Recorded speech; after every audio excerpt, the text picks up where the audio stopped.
వారి మీద చేతులుంచి ఆశీర్వదించెను. చదువుకున్న లేఖన భాగాన్ని దేవుడు దీవించి మనందరితో కూడా మాట్లాడునుగాక. కొంతమంది ఇక్కడ 13వ వచనంలో తమ చిన్న బిడ్డలను ముట్టవల్లని కొందరు ఆయన ఎద్దకు తీసుకొని వచ్చేది. పెద్దవాళ్ళు, తల్లిదండ్రులు చిన్నపిల్లల్ని యేసు స్వామి ముట్టాలి అని, యేసు ప్రభు నా బిడ్డల్ని తాకాలి అని చెప్పి పెద్దవాళ్ళు ఏం చేశారంటే పిల్లల్ని తీసుకొస్తే యేసు ప్రభు శిష్యులంతా ఏమన్నారంటే వద్దు పంపించేయండి అన్నారు. ఎందుకంటే పిల్లలు అల్లరి చేస్తారు, గొడవ పెడతారు, వాళ్ళ పిల్లలొద్దు అంటే అప్పుడు యేసు ప్రభు అన్నాడు, ఆ చిన్న బిడ్డల్ని నా దగ్గరికి రానియండి, ఈ చిన్న బిడ్డల లాంటి వాళ్ళే పరలోక రాజ్యానికి పోతారు అని చెప్పి వాళ్ళని పిల్లల్ని దగ్గరికి తీసుకొని ఆ బిడ్డల్ని ఎత్తుకొని కౌగిలించి వారి మీద చేతులుంచి వాళ్ళని ఆశీర్వదించెను అని రాయబడింది. కొత్త నిబంధనలో ఎవరెవరు ఆశీర్వాదించబడ్డారు అన్నట్లయితే కీర్తన గ్రంథంలో ఒక దగ్గర రాయబడి ఉంటుంది, చిన్నలు కానీ పెద్దలు కానీ ఎవరైతే యెహోవా యందు భయభక్తులు కలిగి ఉంటారో వారిని యెహోవా ఆశీర్వదిస్తాడు అని ఉంటుంది ఒక దగ్గర. ఇప్పుడు వద్దులేదని చెప్తాను అట్లని. ఎవరైతే చిన్నపిల్లలు కావచ్చు, పెద్దలు కావచ్చు, దేవుడు యందు భయభక్తులు కలిగి ఉండాలి, వాళ్ళని యెహోవా ఆశీర్వదిస్తాడు అని ఉంది. రెండవది, ఇప్పుడు మనం కొత్త నిబంధనలో చూసాము, చిన్నపిల్లల్ని దేవుడు చేతులుంచి ఆశీర్వదించాడు అని ఉంది. అవునా కదా? ఆ తర్వాత బేతనియా వరకు యేసు ప్రభు పరలోకానికి వెళ్తూ బేతనియా వరకు వచ్చి శిష్యుల్ని ఆశీర్వదించినట్లు ఉంది. 12 మంది శిష్యుల్ని, మిగతా కూడా ఉన్నవాళ్ళు. ఇట్లా కొన్ని స్థలాల్లోనే ప్రాముఖ్యంగా ఆశీర్వాదాలు అనే విషయాలు రాయబడి ఉంటాయి. ఇంకో దగ్గర కూడా 5 రొట్టెలు 2 చేపల్ని పైకెత్తి వాటిని ఆశీర్వదించాడు అని ఉంటాయి. సో ఆశీర్వాదము ఎవరికి ఎప్పుడు ఎలా వస్తుందో అనేది కొన్ని భాగాలు ఉన్నాయి. కానీ ఇక్కడ చిన్నపిల్లల్ని దేవుడు ఆశీర్వదించాడు అని రాయబడింది. ఎవరిని ఆశీర్వదించాడంట? చిన్నపిల్లల్ని వాళ్ళ మీద చేతులుంచి ఆశీర్వాదం అంటే ఇక్కడ కూర్చున్న మనందరికీ ఇష్టమే కదా? దీవెన అంటే, ఆశీర్వాదం అంటే మన అందరికి ఇష్టం.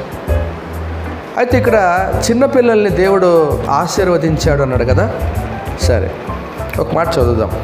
మార్కు సువార్త 10వ అధ్యాయం చదవండి ఎవరైనా. 14వ వచనం.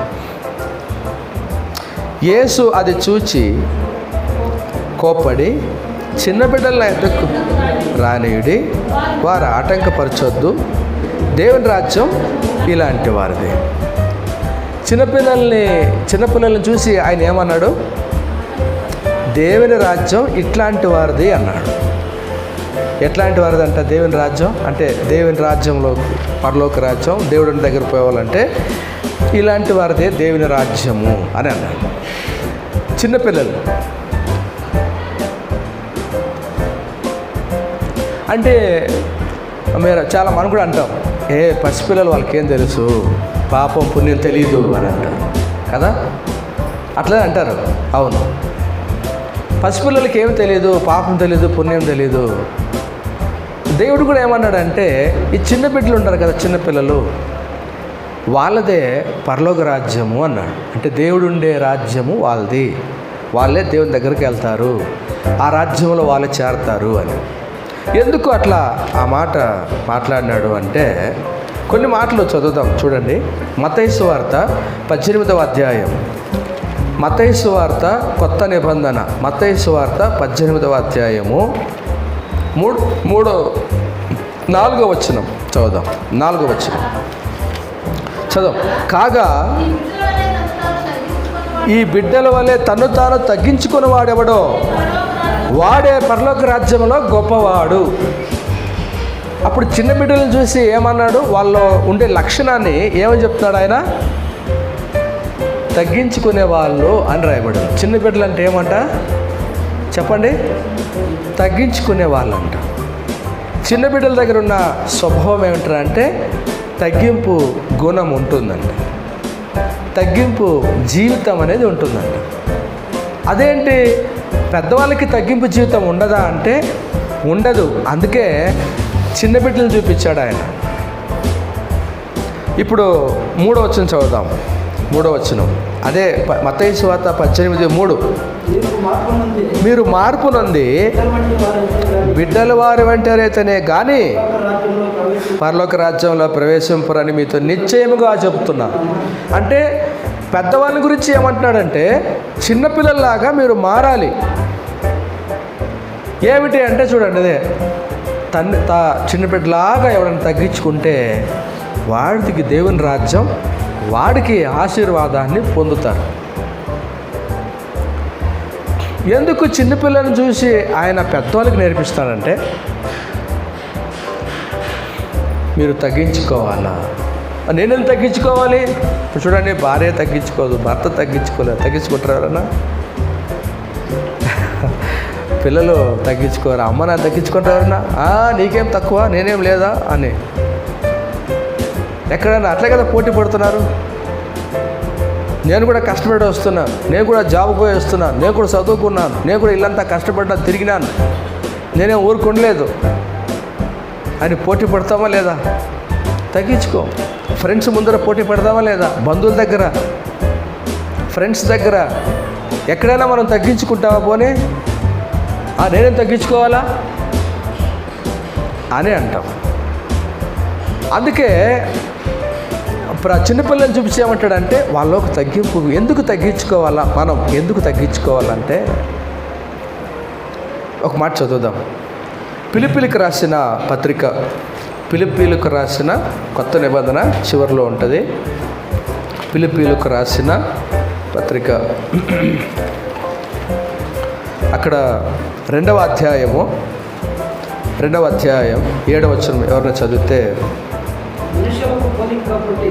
మనుష్యుని పోలికగా పుట్టి దాసుని స్వరూపం ధరించుకొని తను తాను రిక్తునిగా చేసుకొనెను. చదవండి. మరియు ఆయన ఆ ఆకారమందు మనుషుడుగా కనపడి మరణం పొందినంతగా, అనగా శిలువ మరణం పొందినంతగా తను తాను తగ్గించుకొనెను. ఎవరిది? మన ప్రభు అయిన యేసు ప్రభువా. ఆయన మానవుడిగా వచ్చినప్పుడు, దేవుడిగా ఉన్నప్పటికీ మానవుడిగా భూమి మీదకి వచ్చినప్పుడు తను తాను తగ్గించుకున్నాడంట. ఆయనకు తగ్గించుకోవాల్సిన అవసరం ఏముంది? తగ్గించుకోవాల్సిన అవసరం ఏముందమ్మా?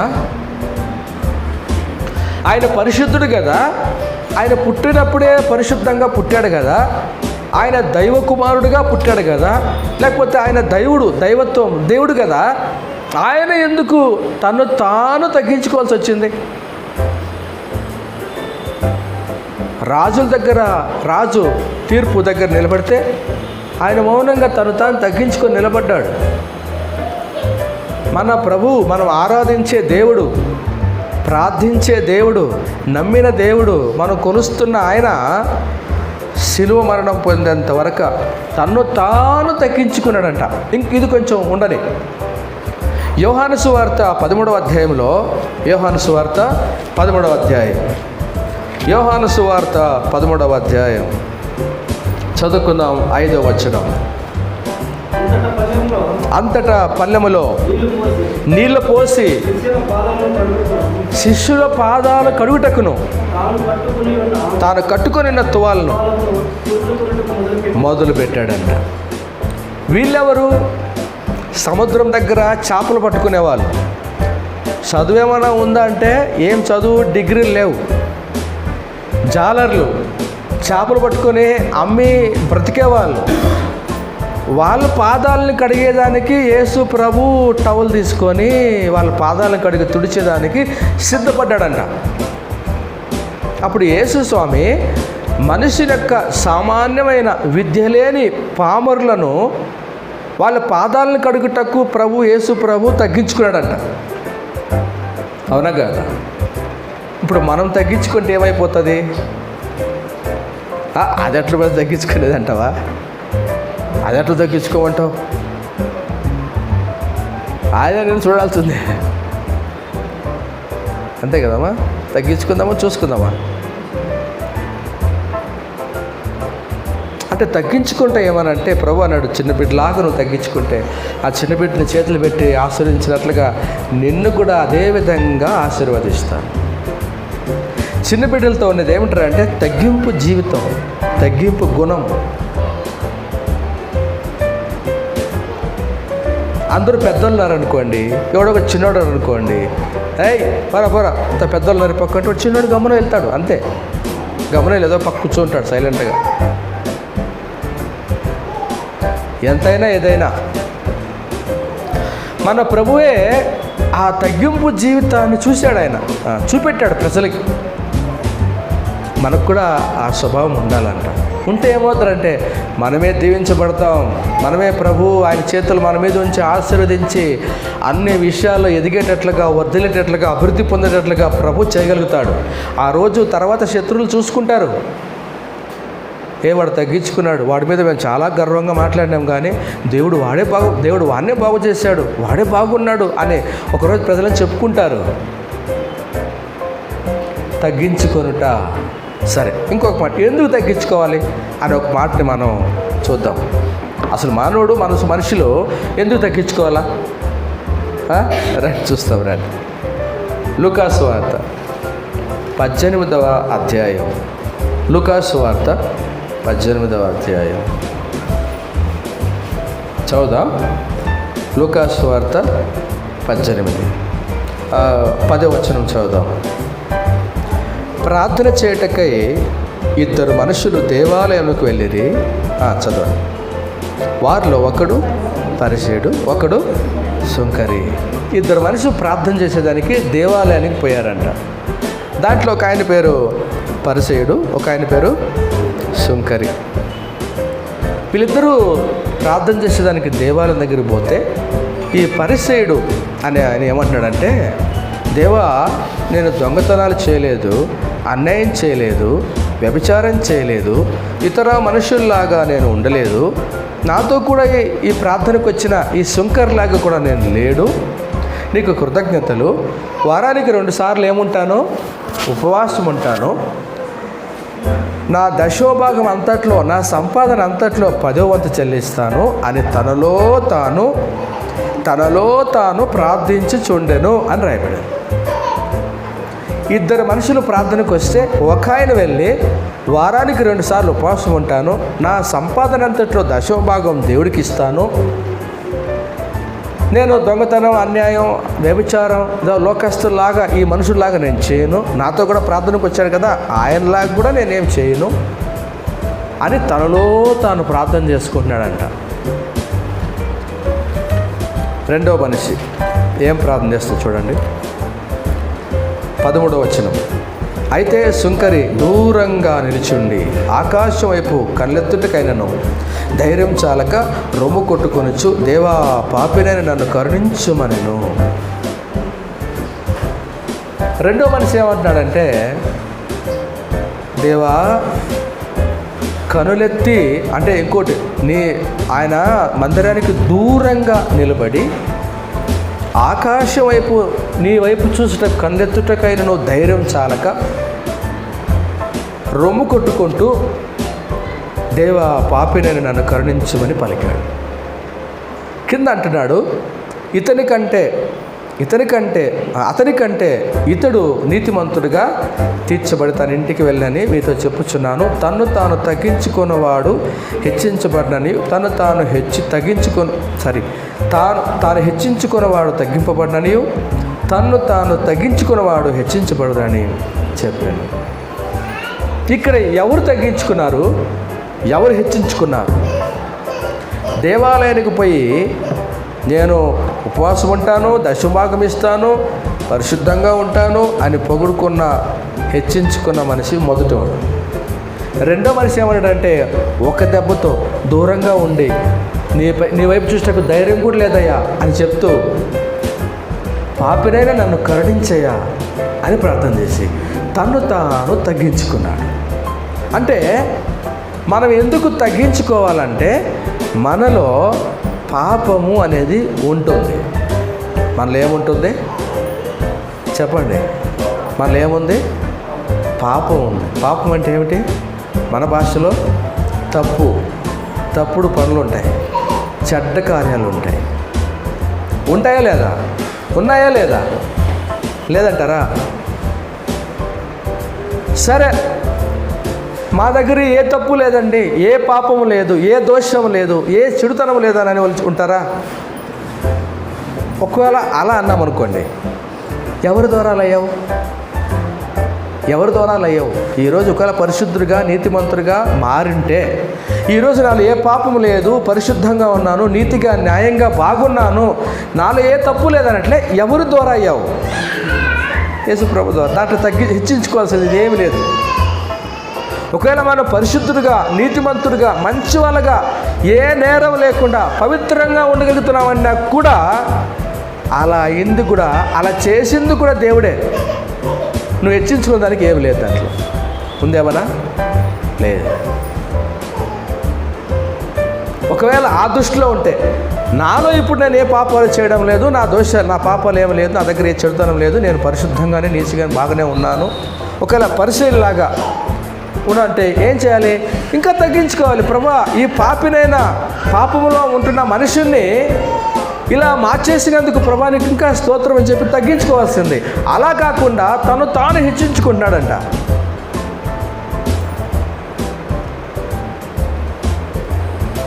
దీనికే మనం తగ్గించుకోవాలి. మనలో ఏమున్నాయి? తప్పులు ఉన్నాయి, పొరపాట్లు ఉన్నాయి, చెడుతనం ఉంది. తగ్గించుకోవాలి. లేదండి ఈరోజు అన్నీ బాగైంది, ఇప్పుడు బాగున్నట్టే, అది బాగు చేసింది కూడా దేవుడే కాబట్టి, ప్రభా నన్ను మార్చింది కూడా నువ్వే, నేను మారలేదు, నన్ను మార్చుకోలేదు, నన్ను ఎవరూ మార్చలేదు, నువ్వే మార్చావు. ఎటువైపున చూసినా కూడా సరే, మనం పాపంలో ఉన్న, పాపము లేక పరిశుద్ధంగా జీవించిన దానికి కారణం యేసు ప్రభువే కాబట్టి తగ్గించుకోవాల్సిన అవసరం మనకు ఎంతైనా ఉంది.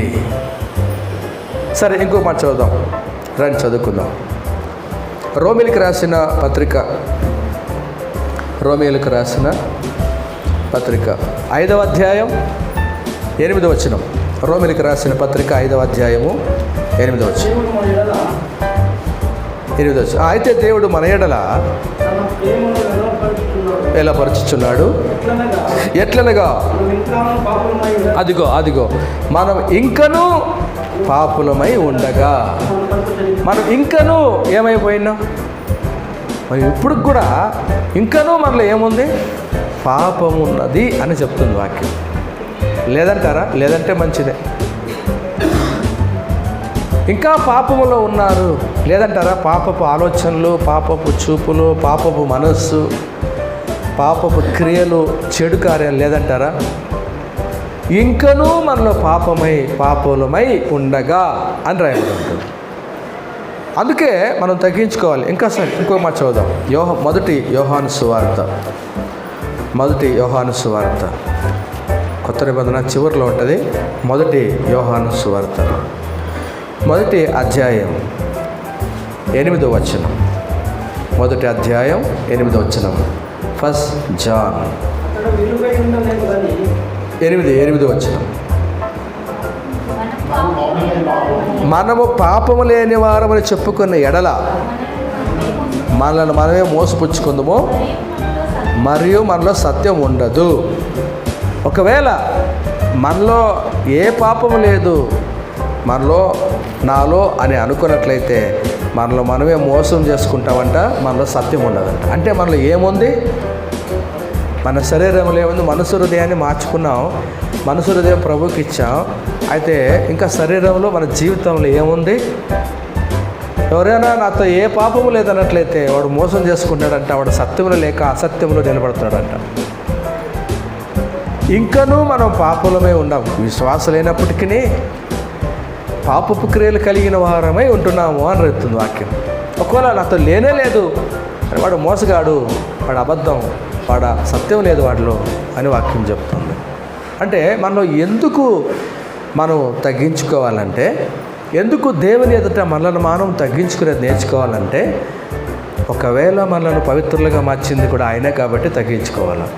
ఒకవేళ ఇంకా మనలో బలహీనతలు పాపములు ఉన్నాయి కాబట్టి మనం ఏం చేయాలి? ఆయన దగ్గర తగ్గించుకోవాలి. తప్పేముంది దీంట్లో?